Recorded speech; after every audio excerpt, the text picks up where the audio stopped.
നമസ്കാരം. Global fitness അക്കാദമിയിലേക്ക് എല്ലാവരെയും സ്വാഗതം ചെയ്യുകയാണ്. ഇന്നത്തെ വീഡിയോയിലൂടെ നമ്മൾ ചർച്ച ചെയ്യാൻ പോകുന്ന പ്രധാന വിഷയം ശരീരവേദന. നമുക്കറിയാം, നമ്മൾ എല്ലാവർക്കും ഉണ്ടാകുന്ന ചില ദിവസങ്ങളിലൊക്കെ ചിലപ്പോൾ ശരീരത്തിൻ്റെ പല ഭാഗങ്ങളും വേദന. ചില ആളുകൾക്ക് കയ്യിനായിരിക്കും വേദന, ചിലർക്ക് പുറത്ത് വേദന വരാറുണ്ട്, ചിലർക്ക് ബാക്ക് പെയിൻ വരാറുണ്ട്, ചിലർക്ക് കാലിന്, ചിലർക്ക് താഴെ നെരിയാണിക്കൊക്കെ വേദന. ഈ വേദനകൾ എന്തുകൊണ്ടാണ് ഈ വേദനകൾ വരുന്നത് എന്നാണ് ഈ വീഡിയോ ചർച്ച ചെയ്യുന്നത്. നമ്മൾ ശ്രദ്ധിക്കേണ്ടത്, ഈ സാധാരണയായിട്ടൊരു 3 കാര്യങ്ങൾ കൊണ്ടാണ് ഈ ശരീരത്തിൽ വേദന വരാറുള്ളത്. അതിലൊന്ന് നീർക്കെട്ട്. നീർക്കെട്ട് എന്നാൽ ശരീരത്തിൽ ജലാംശം, വെള്ളം കെട്ടിക്കിടക്കുന്ന അവസ്ഥ. ഇപ്പം നീർക്കെട്ട് എന്ന് വന്നു കഴിഞ്ഞാൽ ആ ഭാഗത്ത് നമുക്ക് വേദന വരാം. ഇപ്പം നമുക്ക് ചില ദിവസം കഴുത്തൊക്കെ ഉണ്ടാവില്ല, ഒരു വേദന ഇങ്ങനെ വരുന്നത്, കഴുത്തിരിക്കാൻ വയ്യാത്തൊരവസ്ഥ, അത് കഴുത്തിന് നീർക്കെട്ടാണ് വരുന്നത്. മറ്റൊന്നാണ് വരുന്നതാണ് ഈ മസിൽ. നമ്മുടെ ശരീരത്തിൽ ഒരുപാട് മസിലുകളുണ്ട്. മസിലുകൾ എന്ന് പറഞ്ഞാൽ നമ്മുടെ കയ്യിനും കാലം ഒരുപാട് നൂറുകണക്കിന് ആയിരക്കണക്കിന് മസിലുകളുണ്ട്. ഈ മസിലുകളൊക്കെ നൂല് പോലെ ഓരോ പീസുകളാണ്. ഈ മസിലിന് ചില പൊട്ട് വന്നു കഴിഞ്ഞാൽ, അതിലെന്തെങ്കിലും ബ്രേക്ക് അല്ലെങ്കിൽ പൊട്ട് വന്നു കഴിഞ്ഞാൽ അതിൻ്റെ ഇടയിൽ നീർക്കെട്ട് വന്നും വേദന വരാം. മറ്റൊന്നാണ് വരുന്നത്, മറ്റൊന്ന് സാധാരണ നമ്മൾ കൈ ഒടിയെ അല്ലെങ്കിൽ ചതയെ അല്ലെങ്കിൽ എല്ലിന് പൊട്ടൊക്കെ വന്നാലും വേദന വരാം. അപ്പോൾ നമ്മൾ എന്ത് ചർച്ച ചെയ്യുന്നതാണ്, ശരീരത്തിന് വേദന ശരീരവേദനയ്ക്ക് ഉണ്ടാകുന്ന എന്താണ് എൻ്റെ സയൻസ് എന്ന് നമ്മൾ ചർച്ച ചെയ്യാൻ പോകുന്നത്. നമുക്ക് ഓരോന്നും നോക്കാം. നമ്മൾ ഈ ശരീരവേദന മാറാൻ ശ്രദ്ധിക്കേണ്ട കാര്യങ്ങളാണ് ചർച്ച ചെയ്ത് നോക്കിക്കോ. നമ്മൾ അതിൽ വേണ്ടത്, നമ്മളിപ്പോൾ ഒരു ദിവസം രാവിലെ ഒരു 5 മണിക്ക് എഴുന്നേറ്റ്, രാത്രി ഒരു 5-6 മണിക്ക് എഴുന്നേറ്റ്, രാത്രി ഒരു 10 മണിക്ക് ഉറങ്ങുക വിചാരിച്ചോ. അപ്പോൾ ഒരു 12-16 മണിക്കൂർ നമ്മൾ ജീവിച്ചിരിക്കുന്നുണ്ട്. ബാക്കിയുള്ള സമയത്ത് നമ്മൾ ഉറങ്ങുക വിചാരിച്ചോ. അപ്പോൾ ഈ ജീവിച്ചിരിക്കുന്ന സമയത്തിന് ശ്രദ്ധിച്ചോ, ഈ 10-16 മണിക്കൂർ നമ്മൾ ജീവിച്ചിരിക്കുമ്പോൾ ഈ കേൾക്കുന്ന ഭൂരിപക്ഷം ആളുകളും തരികയും ഇരിക്കും കൂടുതൽ സമയം. ഒന്ന് ചെക്ക് ചെയ്താൽ മതി. നിങ്ങളൊരു രാവിലെ ഒരു 6 മണിക്ക് എഴുന്നേറ്റ് രാത്രി ഒരു 10 മണിക്ക് ഉറങ്ങുക, അതായത് 12-16 മണിക്കൂർ നമ്മൾ ജീവിച്ചിരിക്കുന്നുണ്ട്.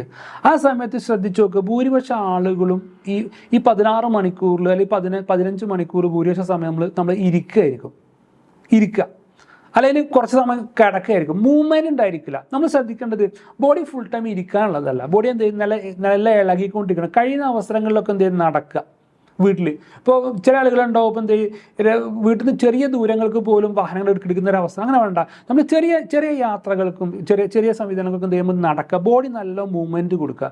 ഈ ബോഡി മൂവ്മെൻറ്റ് കൊടുത്തിട്ടില്ല എന്നുണ്ടെങ്കിൽ എന്ത് ചെയ്യും, നിങ്ങൾ മസിലുകൾ ടൈറ്റ് ആവും. മസിൽ ടൈറ്റ് ആയി കഴിഞ്ഞാൽ നിങ്ങൾ ബോഡി പെയിൻ വരാൻ സാധ്യത ഉണ്ട്. മറ്റു ശ്രദ്ധിക്കേണ്ട ഒരു കാര്യമാണ്, നമ്മൾ ഉറങ്ങുകയാണെങ്കിലും ഇരിക്കുകയാണെങ്കിലും കറക്റ്റ് പോസ്റ്ററിൽ വേണം ഇരിക്കുക, അല്ലെങ്കിൽ കറക്റ്റ് പോസ്റ്ററിൽ ഉറങ്ങണം. പറഞ്ഞ മനസ്സിലായിട്ടുണ്ടാവും. ചിലരെന്ത് ചെയ്യും, ചിലപ്പോൾ ഇരിക്കുന്ന സമയത്തൊക്കെ ചെരിഞ്ഞിരിക്കും. ഇപ്പോൾ TV ഒക്കെ കാണുന്ന സമയത്ത് എന്ത് ചെയ്യും, നേരെ ഇരിക്കാതെ ചെരിഞ്ഞിരിക്കുന്ന ആളുകളുണ്ട്. അതുപോലെ തന്നെ കിടത്തത്തിലായാലും പല രീതിയിലും കിടക്കുന്ന ആളുകൾ എന്ത് ചെയ്യുക, നമ്മൾ എന്ത് ചെയ്യുക, ഇരിക്കുകയാണെങ്കിലും കിടക്കണില്ല, കറക്റ്റ് പോസ്റ്ററിൽ വേണം ഇരിക്കുക അല്ലെങ്കിൽ കിടക്കുക ചെയ്യേണ്ടത്. അതുപോലെ തന്നെ നമ്മുടെ ബോഡീൻ്റെ സൈസിന് നമ്മുടെ ഷേപ്പിനൊക്കെ അനുസരിച്ചുള്ള കംഫർട്ടായിട്ടുള്ള കസേരകളിൽ വേണം ഇരിക്കാൻ. അല്ലാതെ ചില ആളുണ്ടോ എന്ത് ചെയ്യുക, വളരെ പ്രയാസപ്പെട്ട് ചില ഇരിക്കുന്ന കസേര. അപ്പം എന്ത് ചെയ്യുക, ഈ ഇരുത്തത്തിലും കിടത്തത്തിലുള്ള പോസ്റ്ററുകൾ, അതിൻ്റെ ആ രീതികൾ നമ്മൾ ശ്രദ്ധിക്കേണ്ടതുണ്ട്. അല്ലെങ്കിൽ എന്ത് ചെയ്യുക, ബോഡി പെയിന് വരാം. മറ്റൊന്നാണ് വെള്ളം നല്ലോണം കുടിക്കുക. അതിൻ്റെ സയൻസ് എന്ന് വെച്ചാൽ, നമ്മുടെ ശരീരത്തിൽ നമ്മളെ വീട്ടിൽ വാഹനങ്ങളുണ്ട്. ഈ വാഹനങ്ങൾ നമ്മൾ എഞ്ചിൻ ഓയിൽ മാറ്റാറുണ്ട്, അല്ലെങ്കിൽ വാഹനത്തിൻ്റെ എല്ലാ ജോയിൻറ്റിലൊക്കെ ഗ്രീസ് അടിക്കാറ് ശ്രദ്ധിച്ചിട്ടുണ്ടോ. അതുപോലെ തന്നെ നമ്മുടെ ബോഡിയിലെ എഞ്ചിൻ ഓയിൽ അല്ലെങ്കിൽ ഗ്രീസാണ് എന്ത് ചെയ്യുക, വെള്ളം കഴിയുന്നത്ര കുടിക്കണം. വെള്ളം നല്ല കുടിച്ചിട്ടില്ല എങ്കിൽ വെള്ളത്തിന് ഷോർട്ടേജ് ബോഡിയിൽ വന്നാൽ, ഡീഹൈഡ്രേഷൻ അല്ലെങ്കിൽ എന്ത് ചെയ്യുക, നിർജ്ജലീകരണ അവസ്ഥ ബോഡിയിൽ വന്നു കഴിഞ്ഞാലും നിങ്ങൾ മസിലുകൾ ടൈറ്റ് ആകുക, ബോഡി പെയിൻ വരാം. അപ്പോൾ കേൾക്കുന്ന ആളുകൾ എന്ത് ചെയ്യുക, വെള്ളം കഴിയുന്നത്ര കുടിക്കുക.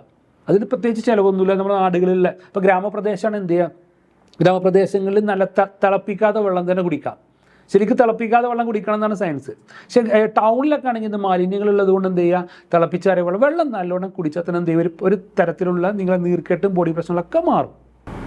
മറ്റു ഏറ്റവും ഇമ്പോർട്ടൻ്റ് ആയ കാര്യമാണ് റെഗുലർ എക്സസൈസ്. നിങ്ങൾ എത്രത്തോളം എക്സസൈസ് ചെയ്യുന്നോ നിങ്ങളുടെ ബോഡി പെയിൻ 100% എക്സസൈസ് ചെയ്യുമ്പോൾ നമ്മുടെ ശരീരത്തിന് എന്ത് ചെയ്യും, എല്ലാ ഭാഗത്തും എന്ത് ചെയ്യും, എല്ലാ മസിലുകളും നല്ല ലൂസ് വരും, നീർക്കെട്ടുകളൊക്കെ നീങ്ങി വരും. ഈ കേൾക്കുന്ന എല്ലാ ആളുകളും നമ്മളെ ഏറ്റവും വലിയ ഇൻവെസ്റ്റ്മെൻറ്റ് എന്നുള്ളത് ഹെൽത്താണ്, ആരോഗ്യമാണ്, നമ്മുടെ സൗന്ദര്യമാണ്. ഈ ഹെൽത്തിന് വേണ്ടി ഒരു ദിവസം അരമണിക്കൂറെങ്കിലും നിർബന്ധമായി മാറ്റി വെക്കണം. ഇന്ന് എത്ര നമുക്ക് ഇന്ന് എക്സസൈസ് ചെയ്യാൻ ഗ്രൗണ്ടിൽ പോകേണ്ട ആവശ്യമില്ല, എന്ത് ജിമ്മിൽ പോകേണ്ട ആവശ്യം. നിങ്ങൾ വീട്ടിൽ തന്നെ ക്ലാസ്സിൽ പങ്കെടുക്കുക. പല ഓൺലൈൻ കമ്മ്യൂണിറ്റികളുണ്ട്, വാട്സപ്പ് അല്ലെങ്കിൽ സൂം, പല ആപ്പുകൾ ഉപയോഗിച്ച് നിങ്ങൾ വീട്ടിൽ നിന്ന് നല്ല കംഫർട്ടായി ക്ലാസ് കേൾക്കാൻ പറ്റുന്നുള്ളൂ. പക്ഷെ ഒന്ന് മനസ്സ് വെക്കുക. അപ്പോൾ എന്ത് ചെയ്യുക, ഈ കേൾക്കുന്ന എല്ലാ ആളുകളും എക്സസൈസിലേക്ക് മാറുക. ഒരു ദിവസം അരമണിക്കൂറെങ്കിലും നല്ല രീതിയിൽ എക്സസൈസ് ചെയ്യുക. അപ്പോൾ എക്സസൈസ് എത്രത്തോളം ചെയ്യുക പറഞ്ഞാൽ എക്സസൈസ് മരണം വരെ നമുക്ക് ചെയ്യാം. നിങ്ങൾ എത്രത്തോളം ചെയ്യുന്നോ അത്രത്തോളം നിങ്ങളുടെ ബോഡിയും മനസ്സും നല്ല ഫ്ലെക്സിബിൾ ആവാൻ, നല്ല സന്തോഷത്തിൽ വരാൻ സാധ്യത കൂടുതൽ. അപ്പോൾ എന്ത് ചെയ്യുക, നിങ്ങൾക്ക് ബോഡി പെയിൻ ഉണ്ടോ, ഇപ്പം മുതൽ എക്സസൈസ് ചെയ്യാൻ വേണ്ടി തുടങ്ങുക. ഒരുപാട് ഓൺലൈൻ ഒരുപാട് ഓൺലൈൻ സംവിധാനങ്ങൾ അതിലേക്ക് ഏറ്റവും പെട്ടെന്ന് മാറാൻ വേണ്ടി ശ്രമിക്കുക. മറ്റൊന്നാണ് ഉറക്കം. ഒരു ദിവസം 7 മണിക്കൂറെങ്കിലും നല്ല രീതിയിൽ ഉറങ്ങേണ്ടതുണ്ട്. ഈ ഉറക്കത്തിന് സയൻസ്, ഉറക്കവും ബോഡി പെയിനും തമ്മിൽ കണക്റ്റഡാണ്. ശ്രദ്ധിച്ചോ? ഇപ്പോൾ നമ്മൾ ഒരു വാഹനം റോട്ടിലിറക്കി പല സ്ഥലത്ത് പോയി കഴിഞ്ഞാൽ ചിലപ്പോൾ തട്ടലോ മുട്ടലും അല്ലെങ്കിൽ ചെറിയ കംപ്ലയിൻ്റ് ഒക്കെ അത് വരും. ഈ കംപ്ലയിൻറ്റ് നമ്മൾ എവിടെ കൊണ്ടുപോയിട്ട് നന്നാക്കുക, വർക്ക്ഷോപ്പ് കൊണ്ടുപോയിട്ടിടും. അവിടെ വന്നിട്ട് 2-3 മണിക്കൂർ, ചിലപ്പോൾ ഒരു ദിവസം വർക്ക്ഷോപ്പിൽ നന്നാക്കും. ഇതല്ല രീതി. ഇതേപോലത്തെ ഒരു വാഹനമാണ് നമ്മുടെ ബോഡി. നമ്മുടെ ബോഡിയിൽ ഒരുപാട് പ്രശ്നങ്ങൾ വരുന്നുണ്ട്, ചതവുകൾ വരുന്നുണ്ട്, അല്ലെങ്കിൽ പല മസിലുകൾ പൊട്ടൽ, പല പ്രശ്നങ്ങൾ നമ്മുടെ ബോഡിയിൽ വരുന്നുണ്ട്. നമ്മുടെ ബോഡീൻ്റെ എല്ലാ തരത്തിലുള്ള റിപ്പയർ വർക്കുകളും നടക്കുക നമ്മൾ ഉറങ്ങുന്ന സമയത്താണ്. മനസ്സിലാവും? നമ്മൾ ബോഡി വർക്ക്ഷോപ്പ് കൊണ്ടുപോയിട്ടില്ലല്ലോ. നമ്മൾ റെസ്റ്റ് എടുക്കുന്ന സമയത്താണ് എന്ത് ചെയ്യുക, നമ്മുടെ ബോഡിയിലെ എല്ലാ തരത്തിലുള്ള മെയിൻ്റെയിൻ വർക്കുകളും അല്ലെങ്കിൽ എന്ത് ചെയ്യുക, എല്ലാ പാച്ച് വർക്കുകളും നടക്കുന്നത്. അപ്പോൾ എന്ത് ചെയ്യുക, നല്ല രീതിയിൽ ഉറങ്ങാൻ വേണ്ടി ശ്രമിക്കാം. ഉറങ്ങുമ്പോൾ ശ്രദ്ധിക്കേണ്ടത്, നമ്മുടെ കൃത്യസമയത്തിന് ഉറങ്ങി ഒരു കൃത്യസമയത്ത് എഴുന്നേൽക്കുന്ന രീതിയിൽ ഒരു നല്ല പാറ്റേണോട് ഒരു ഉറക്കത്തിലേക്ക് വേണ്ടി ശ്രമിക്കുക. അപ്പോൾ ഈ ഉറക്കവും ശരീരവേദനയും തമ്മിൽ പരസ്പരം കണക്റ്റഡാണ്. നല്ല രീതിയിൽ ഒരു ദിവസം 7 മണിക്കൂർ നല്ല രീതിയിൽ ഉറങ്ങുക. പിന്നെ മലയാളി ശ്രദ്ധിക്കാത്ത മറ്റൊരു കാര്യമാണ്, ഇപ്പോൾ നമ്മൾ ഒരു 30 കൊല്ലം ജീവിച്ചിരുന്നു വിചാരിക്കുക. നമ്മൾ 30 കൊല്ലം ജീവിച്ചാൽ ഒരു 10 കൊല്ലം നമ്മൾ ഉറങ്ങുകയാണ്. ഒരു 60 കൊല്ലം നമ്മൾ ജീവിക്കുകയാണെങ്കിൽ 20-25 വർഷം നമ്മൾ ഉറക്കത്തിലാണ്. അപ്പോൾ ഈ ഉറക്കം നമ്മുടെ ലൈഫിൻ്റെ ഏറ്റവും കൂടുതൽ സമയം എടുക്കുന്നത് എന്നുള്ള ഉറക്കത്തിനാണ്. അപ്പോൾ ഉറക്കത്തിന് വേണ്ടിയിട്ട് നമ്മൾ നല്ല വില കൂടിയ നിങ്ങളുടെ സാമ്പത്തിക അവസ്ഥക്കനുസരിച്ചുള്ള പില്ലോകൾ വാങ്ങുക, നിങ്ങളുടെ സാമ്പത്തികത്തിനനുസരിച്ചുള്ള ബെഡുകൾ വാങ്ങുക, അതിൻ്റെ വീട്ടിൽ സൗകര്യങ്ങൾ ഒരുക്കുക. അത് യാതൊരു പിശും കാണിക്കേണ്ടതില്ല. കാരണം നമ്മൾ ലൈഫിൻ്റെ 1/3 ഭാഗം ഉറങ്ങുക.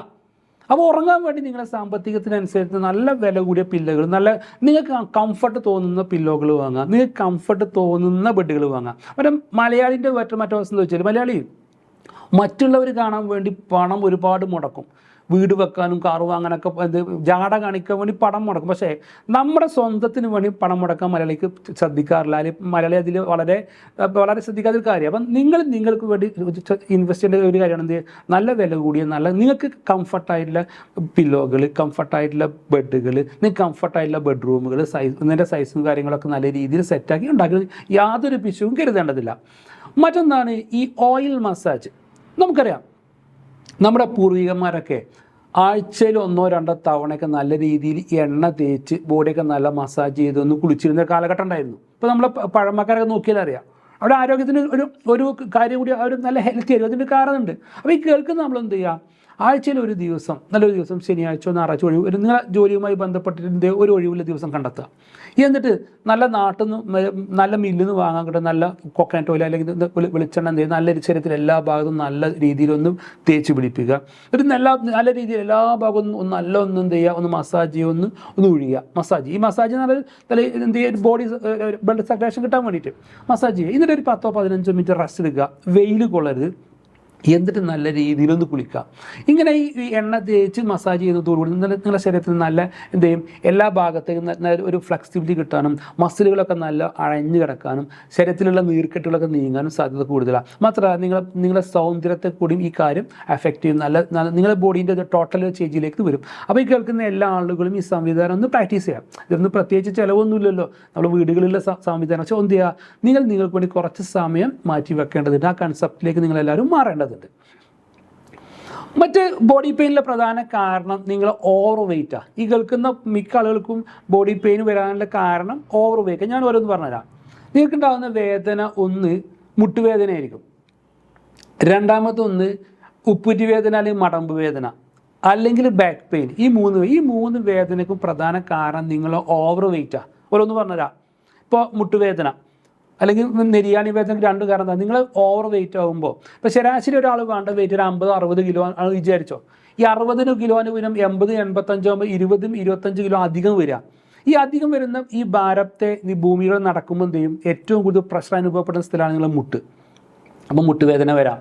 രണ്ടാമത് നിങ്ങൾ നെരിയാണി ഭൂമിയെ കണക്ട് ചെയ്യണം. അവിടെ നെരിയാണിയുടെ ഭാഗത്ത് നല്ല പ്രഷർ വരും, അതും വേദന വരാം. അപ്പോൾ ഇത് കേൾക്കുന്ന ആളുകൾ എന്ത് ചെയ്യുക, ഓവർ വെയിറ്റ് ആളുകൾ വെയിറ്റ് കുറക്കാൻ വേണ്ടി ശ്രമിക്കുക. മറ്റൊന്ന് ഞാൻ പറഞ്ഞ ബാക്ക് പെയിൻ. ഈ ബാക്ക് പെയിനിൽ ഒരു 70% ബാക്ക് പെയിനും കാരണം നിങ്ങളെ വയറാണ്. ഇതിൻ്റെ സയൻസ് എന്ന് വെച്ചാൽ ഒരു ബോഡി, ഈ ബോഡി നമ്മളെ ബോഡി നേരെ സ്റ്റഡിക്ക് നിർത്താൻ നമ്മളെ ഹെൽപ്പ് ചെയ്യാൻ നിങ്ങളെ നട്ടലുകളാണ്. പക്ഷെ നിങ്ങൾ എന്ത് ചെയ്യും, മുന്നിൽ നല്ല വയറുണ്ടായിരിക്കും, വയറിൻ്റെ വെയിറ്റ് തൂങ്ങുമ്പോൾ ഈ ബോഡി കുറച്ചിങ്ങനെ വളയാം, നിങ്ങളെ ബാലൻസ് ചെയ്യാൻ നട്ടല് പ്രയാസപ്പെടും.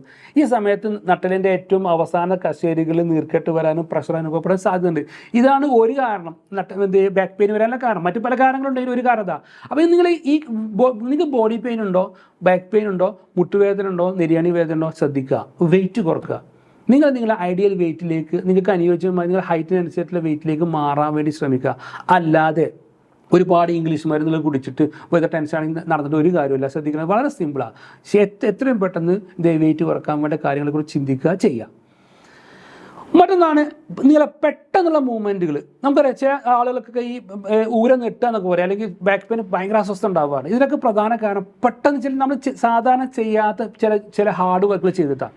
ഉദാഹരണം പറയാം, ഇപ്പം നമ്മളൊരു വലിയൊരു സിമെൻറ്റ് ചാക്കെന്ന് വിചാരിച്ചോ, നമ്മൾ നല്ല ആരോഗ്യമുണ്ട്, സിമെൻറ്റ് ചാക്ക് വലിച്ച് തലയ്ക്ക് വെക്കുക ചെയ്യാൻ പാടില്ല. കാരണം നമ്മൾ ചെയ്യുന്ന ജോലികളല്ല അത്. നമ്മളത് പ്രാക്ടീസ് ചെയ്തിട്ട് വേണം ചെയ്യാൻ. മറ്റത് പെട്ടെന്ന് തന്നെ പ്രാക്ടീസ് ചെയ്ത് നിങ്ങൾക്ക് എന്ത് ചെയ്യും, അത് നിങ്ങൾക്ക് ഏതെങ്കിലും ഭാഗത്ത് നിങ്ങൾക്ക് പെയിൻ വരാൻ സാധ്യത കൂടുതലാണ്. അതുപോലെ തന്നെ എന്ത് ചെയ്യും, പെട്ടെന്നല്ല എന്തെങ്കിലും ഓട്ടോ ചാട്ടോ അല്ലെ ശരീരത്തിന് പെട്ടെന്ന് മൂവ്മെൻറ്റുകൾ ചെയ്യാൻ പാടില്ല. അത് നിങ്ങൾ ചെയ്യുന്ന ജോലികൾ ചെയ്യുന്നല്ലാതെ നമ്മളെ ബോഡി സാധാരണ ചെയ്യാത്ത ജോലികൾ പെട്ടെന്ന് അത് കയറി ഇടപെടാൻ പാടില്ല. അതാണ് പല ശാരീരിക വേദനകൾക്കുള്ള കാരണം. മറ്റൊന്ന് നമ്മുടെ സ്ട്രെസ്സ്, നമ്മുടെ ലൈഫാണ്. ഈ സ്ട്രെസ്സ് ഞാൻ എല്ലാ വീഡിയോയിലും പറയുന്ന സ്ട്രെസ്സ്, ഉറക്കം സ്ട്രെസ്സും പറയുന്നത് സ്ട്രെസ്സ്, ടെൻഷൻ അല്ലെങ്കിൽ മാനസിക സംഘർഷം, ഇതാണ് പല പ്രശ്നങ്ങൾക്കുള്ള കാരണം.